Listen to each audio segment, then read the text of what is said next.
Um, so, 7 o'clock here, and we're rolling along. So next up is let's add you here, Brenton, into the stage. Hey, Brenton, how are you, man? Hey guys, how are you? We're great. We're doing good. So if you don't know Brenton, you should know Brenton. He's one of the, well, so you're a software API security evangelist at Software AG, but probably best known as a YouTuber, influencer, creator of really fantastic content. Just crisscrossed what 500,000 subscribers on your channel. Is that right? Did Yeah, crazy. pretty remarkable. So um, let's just turn it off to you. Turn it over to you. You got the stage here, Brenton, and thank you so much for being part of this. All right.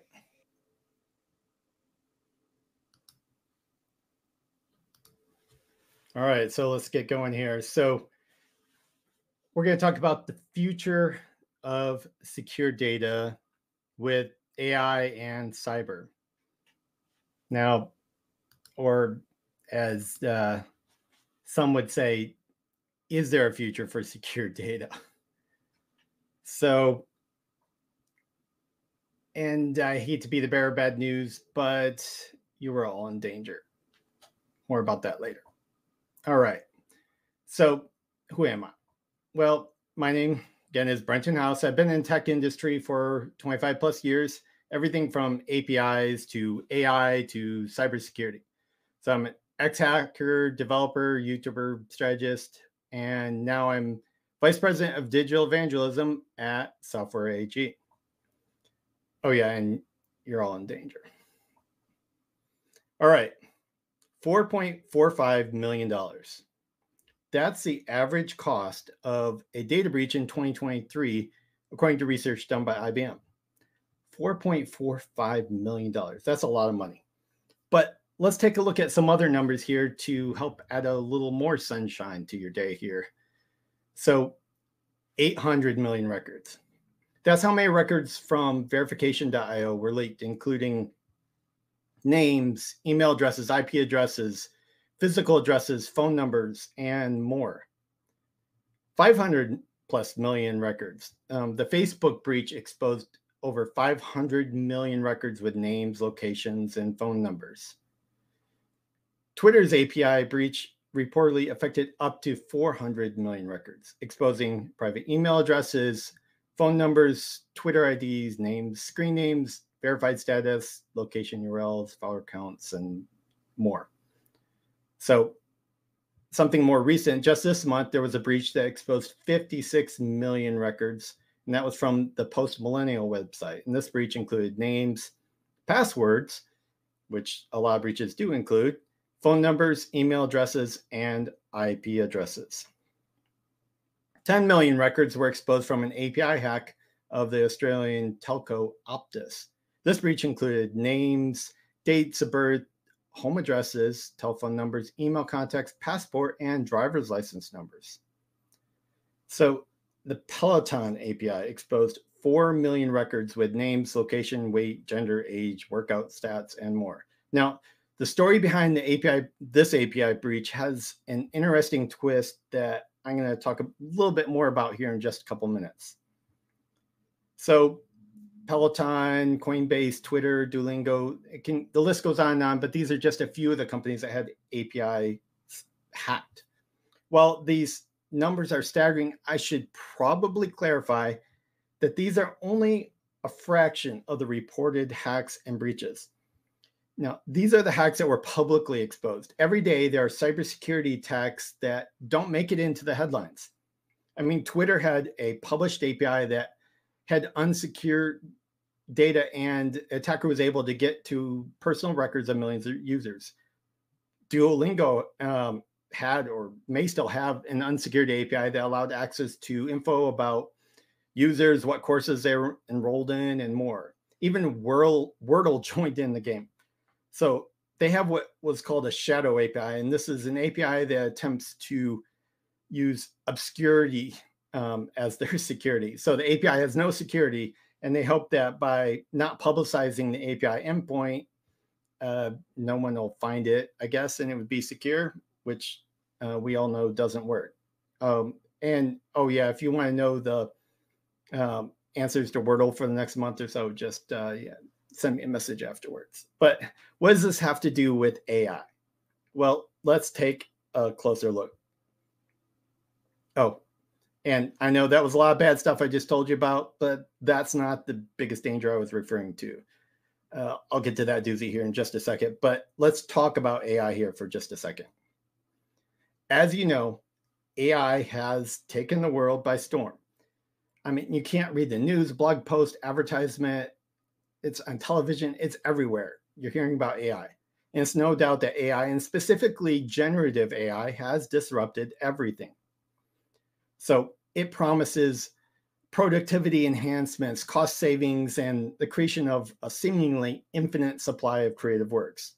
Generative AI can generate text, images, video, code, music, books, poetry, pretty much everything. Well, not everything, but a lot of stuff. You get the point. How well it does at all that stuff is a different story, but I won't go there today. So AI has some people very excited. It has some other people very upset and scared, and others fall somewhere in between.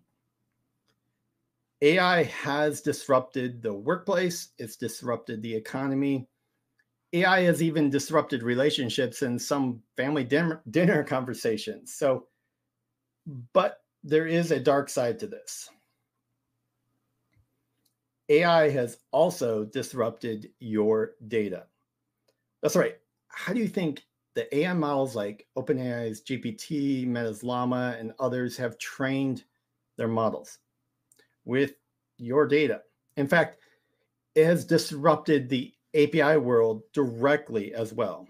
So X, formerly known as Twitter, was forced to radically change their API pricing model as a result of their data being used to train AI using their APIs.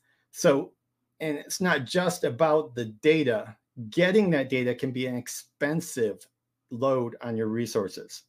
I mean, Reddit also made some radical changes to their APIs and pricing models around them in order to try to prevent companies from using their data to train AI models.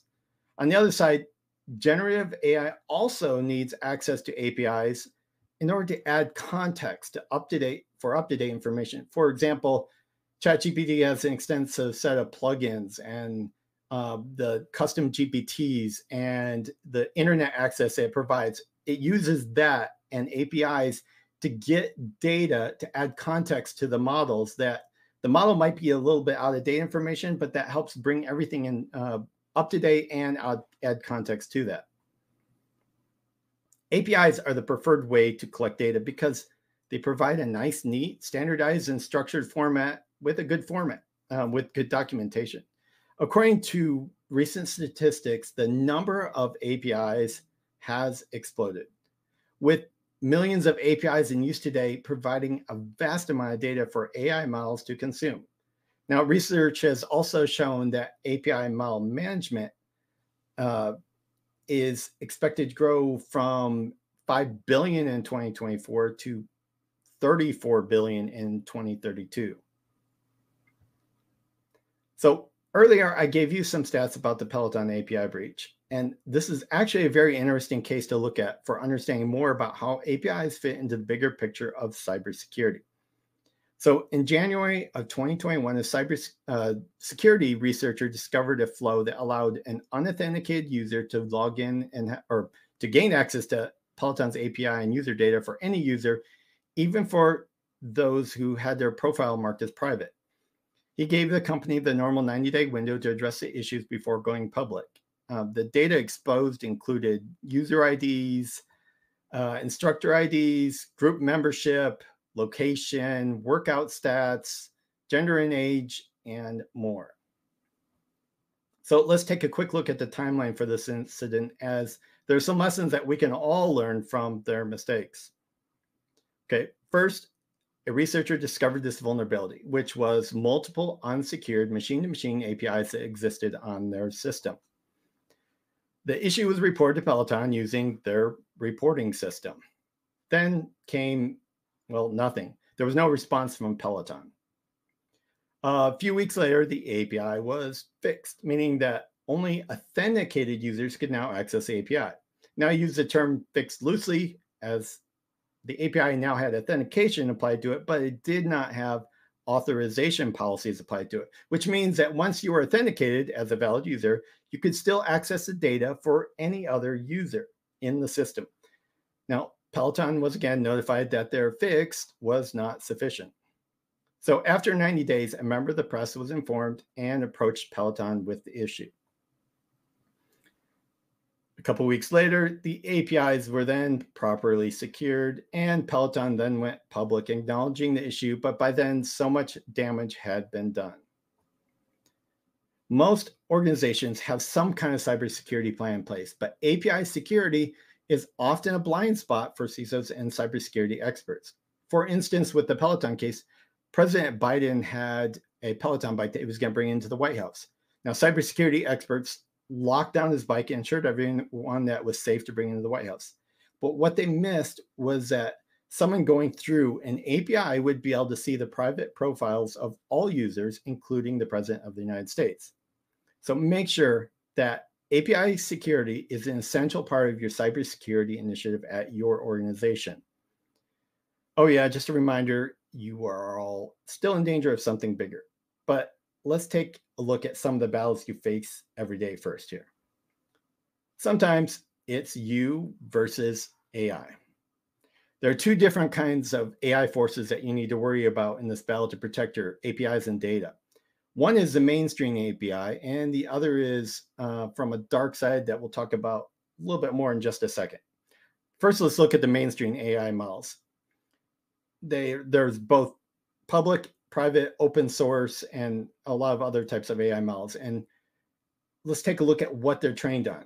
So here's a good picture of what we know about all the data that these AI models are trained on.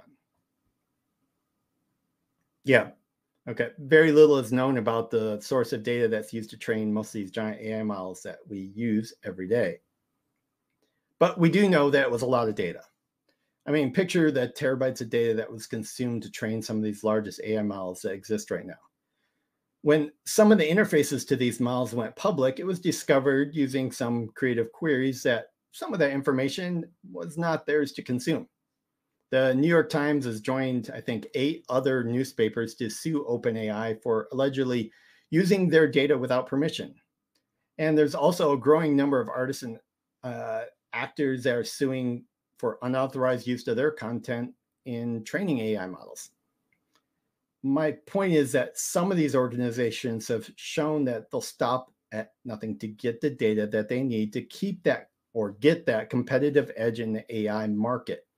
This can result in an expensive toll on your APIs and other resources, as well as a financial and competitive impact that you might face by having your data out there in a public AI model. And as I mentioned earlier, several companies like Twitter and Reddit have been forced to make drastic changes to their APIs and API policies in order to protect their data after their APIs were abused in order to gather massive amounts of data for training AI models. So remember when I talked about breach data earlier? Well, this is the second thing that you really need to worry about. While the mainstream AI companies may not be using breach data, do you really think that there aren't dark AI organizations that are using these billions of records to make their hacking resources hundreds of times smarter than they were before? Imagine a dark AI model that can take everything it knows about your organization and employees. Say it knows their professional habits and patterns from LinkedIn, their personal habits from Facebook and Instagram, their social habits from Twitter, and loads all the other info that has from breach data and from the other hundreds of thousands of security attacks that happen all the time. Okay, now picture this. How hard do you think it would be for them to analyze this data to find the weakest human links in your company's security? Now, I won't go into more details here, but I think you see the picture forming, and it's not really pretty. So according to a report by Verizon, over 75% of cybersecurity attacks on web applications used stolen credentials. where do you think these hackers got your credentials and the credentials of your employees? Breach data. As I mentioned earlier, there's a lot of breach data out there. I mean, just for kicks, I added up the total number of breached records documented in the Have I Been Pwned website. 13,137,301,752 records. That's 1.5 times bigger than the world's population. Now, granted, some of these breaches are old, and a single person in that pile of bits probably has quite a few records from different breach sites over the years. My point is that you have to fiercely protect your APIs and your data. That's right, fiercely. To mitigate the danger, there are some resources available to you.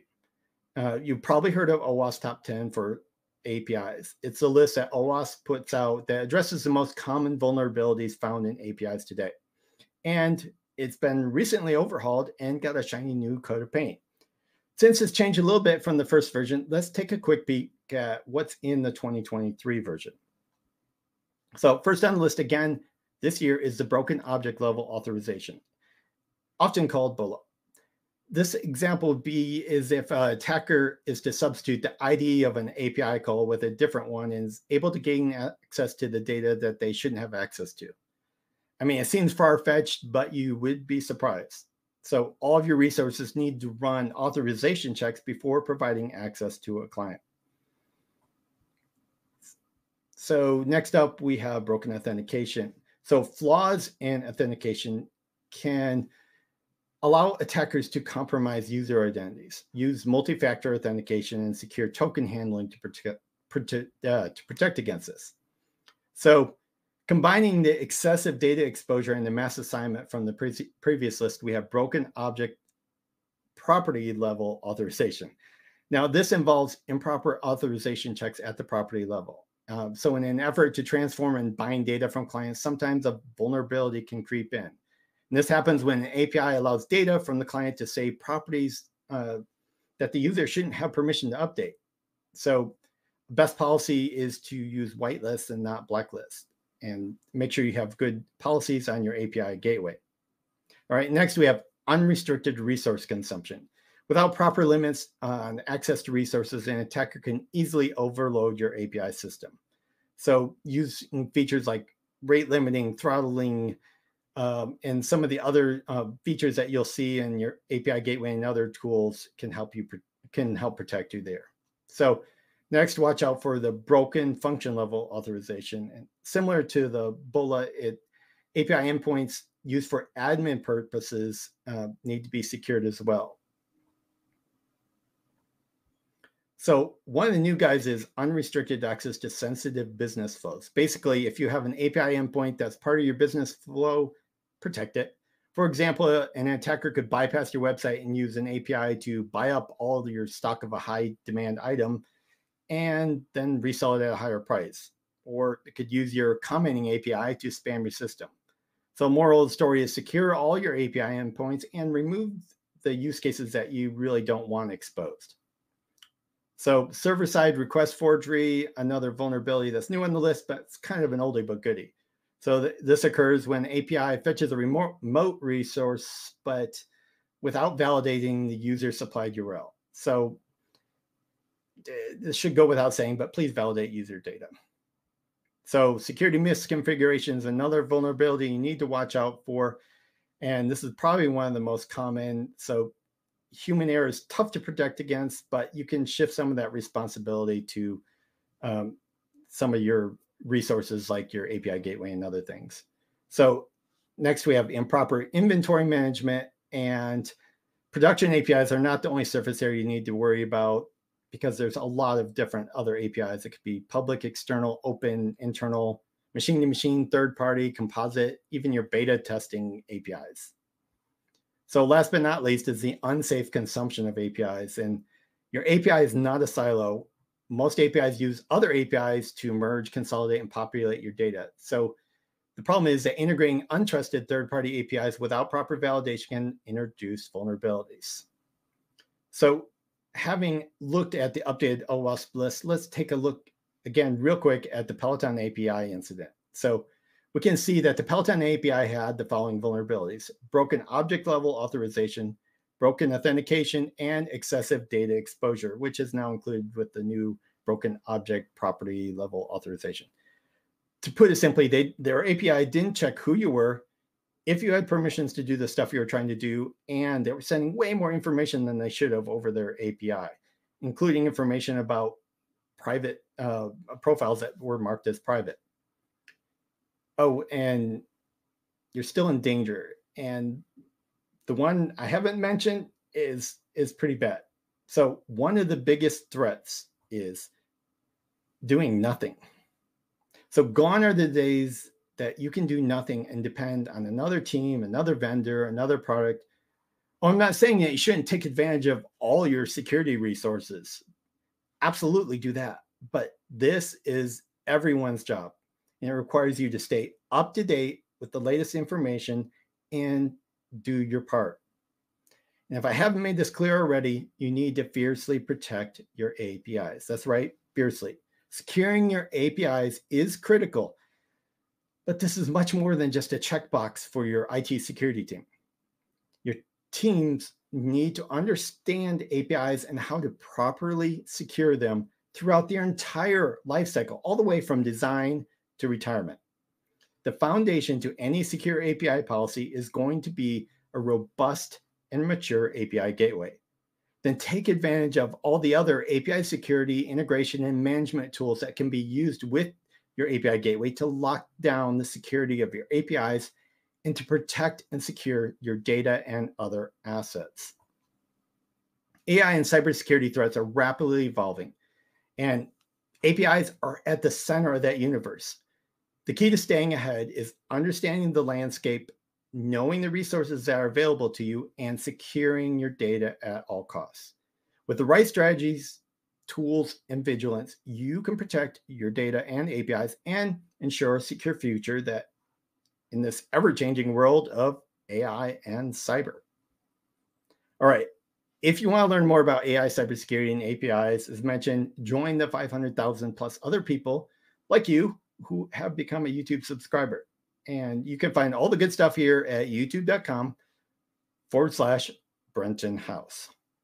And please connect with me on LinkedIn so that we can continue this conversation and have new ones.